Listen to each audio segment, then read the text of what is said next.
കേരളം കനത്ത വേനൽ ചൂടിൽ വെന്തുരുകുന്നു. പുറത്തിറങ്ങാനാകാതെ ജനം. വൈദ്യുതി ഉപഭോഗം റെക്കോർഡ് ഉയരത്തിൽ. കടുത്ത മുന്നറിയിപ്പ് പുറപ്പെടുവിച്ച് കേന്ദ്രം. മീനച്ചൂടിൽ ചുട്ടുപൊള്ളുകയാണ് കേരളം. വരും ദിവസങ്ങളിലും ചൂട് ഉയരുമെന്നാണ് മുന്നറിയിപ്പ്. ഇടുക്കിയും വയനാടും ഒഴികെയുള്ള എല്ലാ ജില്ലകളിലും കനത്ത ചൂട് തുടരുമെന്ന് കാലാവസ്ഥാ നിരീക്ഷണ കേന്ദ്രവും മുന്നറിയിപ്പ് നൽകിയിട്ടുണ്ട്.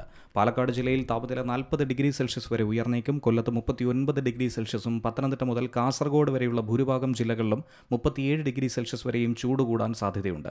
തിരുവനന്തപുരം, മലപ്പുറം ജില്ലകളിൽ 36 ഡിഗ്രി സെൽഷ്യസാണ് പ്രതീക്ഷിക്കുന്ന താപനില. സംസ്ഥാനത്ത് വേനൽ ചൂട് കഠിനമായി മാറിയതോടെ വൈദ്യുതി ഉപഭോഗവും റെക്കോർഡുകൾ ഭേദിച്ച് കുതിക്കുകയാണ്. ഇന്നലെ വൈകുന്നേരം വൈദ്യുതി ഉപഭോഗം ചരിത്രത്തിൽ ആദ്യമായി 5933 മെഗാവാട്ടിലെത്തി. ഇതാദ്യമായിട്ടാണ് ഇത്രയും വലിയ തോതിലുള്ള വൈദ്യുതി ആവശ്യകത സംസ്ഥാനത്ത് രേഖപ്പെടുത്തുന്നത്. ഇന്നലെ മാത്രം ആകെ ഉപഭോഗം 112.16 ദശലക്ഷം യൂണിറ്റ് ആയിരുന്നു.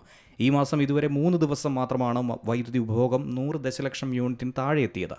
പ്രതിദിനം ശരാശരി 101.97 ദശലക്ഷം യൂണിറ്റാണ് ഇപ്പോഴത്തെ നിരക്ക്. കഴിഞ്ഞ വർഷം ഇതേ കാലയളവിൽ ശരാശരി 93.57 ദശലക്ഷം യൂണിറ്റ് ആയിരുന്നു. ഈ വർഷം ദിവസം തോറും 8 ദശലക്ഷം യൂണിറ്റ് കൂടുതലായി രേഖപ്പെടുത്തുന്നു. വേനൽ ചൂട് അസഹനീയമായി തുടരുന്നതും എയർ കണ്ടീഷണർ, കൂളർ തുടങ്ങിയ ഉപകരണങ്ങളുടെ അമിത ഉപയോഗവുമാണ് ഉപഭോഗം കുതിച്ചുയരാനായി കാരണം. വൈദ്യുതി പ്രതിസന്ധി ഒഴിവാക്കാൻ ഉപഭോക്താക്കൾ പീക്ക് സമയങ്ങളിൽ, അതായത് വൈകുന്നേരം 6 മുതൽ രാത്രി 11 വരെ വൈദ്യുതി ഉപയോഗം നിയന്ത്രിക്കണമെന്നും അധികൃതർ നിർദ്ദേശിക്കുന്നു. News desk C Malayalam news.